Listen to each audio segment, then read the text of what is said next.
And we have a psychotherapist, Dr. Andrew Blackwood, joining us on 100 Huntley Street to talk about this important topic of pornography. Andrew, nice to have you back on the program. Thanks, Greg. Now, we talked to a young man today, addicted to pornography. It's a common story, unfortunately. For him, it's a good, ending. He has broken free of it, and I know that he's praying for the strength that he'll be able to continue. But there are many entry points, aren't there, when it comes to pornography? How young men, and in some cases young women, and older people as well, get addicted. Yeah. Many access points. I mean, today with the internet, you have it on your phone, have it on your TV. It's accessible everywhere. So entrance points can come at any age and any time. And it often happens innocently, right?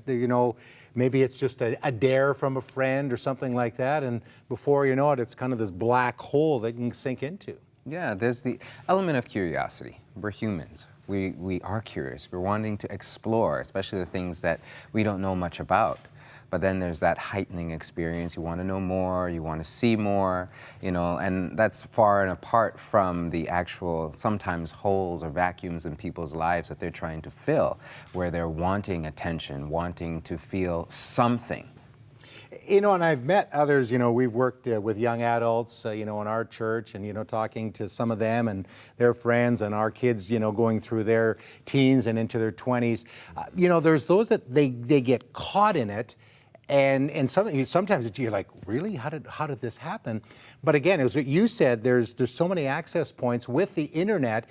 I mean, sometimes you just be, surfing the net. You're looking for sports scores, things like that, and there's something on there that is a bit provocative, and then you kind of go down that road again. What's interesting is it's even after the fact, beyond the moment, after you've watched or engaged.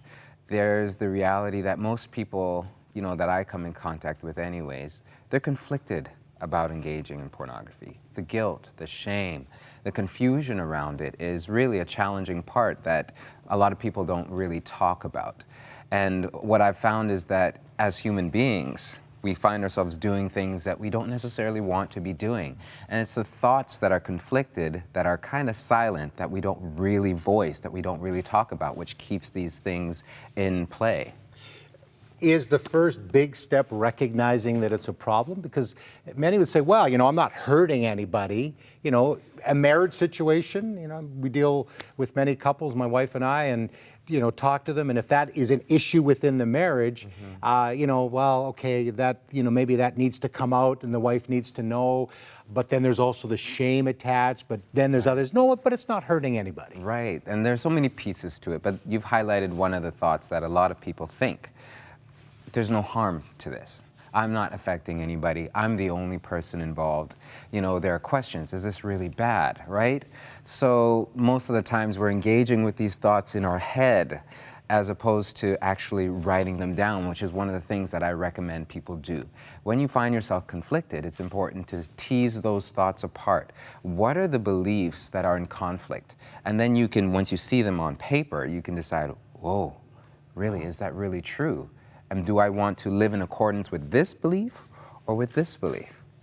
So if somebody's watching today and they're struggling with that, and they're just kind of not sure, is it really that bad? Or, again, I'm not hurting other people by this, but the reality, of course, they are.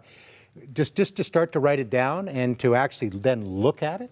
Yes, it's definitely a part of the piece, part of the puzzle. The reality is it starts somewhere, and at first it doesn't seem so bad, but it doesn't really ever end there. So definitely a part of the process is writing these thoughts down. Another thought is, I can't control myself. Is that really true? Is that an excuse more? Oh, well, I definitely would not say it's an excuse. But it could be, but it's something that could be more than that. Yeah, I definitely would say it's a belief that people buy into. But the reality is most people aren't engaging with pornography in public. There is some degree of control, but we don't necessarily own that when we feel an intense struggle. The interesting thing about intense emotions is when they start firing, the logical thinking starts to shut down. So by writing, we're actually engaging the brain, which and engaging our hands, which moves slower than our thoughts. So we're slowing down the process. So we're actually able to see and actually take in what we're saying. And that's just one part of the puzzle. And I don't think anybody who's actually made progress with escaping the dangers of pornography has done it alone. Accountability is a big part, and one of the beliefs is, I can't tell anybody. No one will really understand this. But again, is that true? I doubt it, right? Are you seeing people breaking free and staying free? Definitely. Definitely. And different people would have different expectations of what freedom is and what it looks like, which is why it's essential to have a good understanding of what supportive accountability is.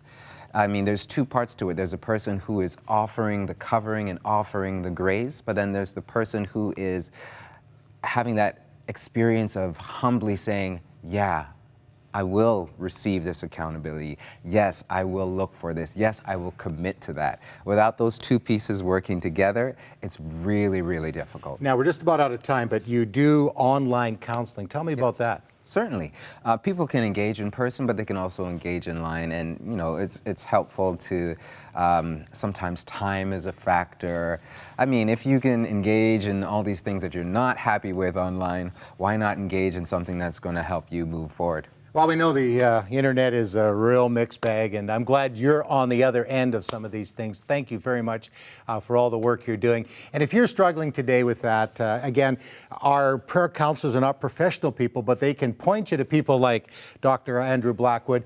Call now 1-866-273-4444 to get free. You know, it would be free in Jesus Christ, but there can be those things that kind of hold us down, and pornography being one of those things.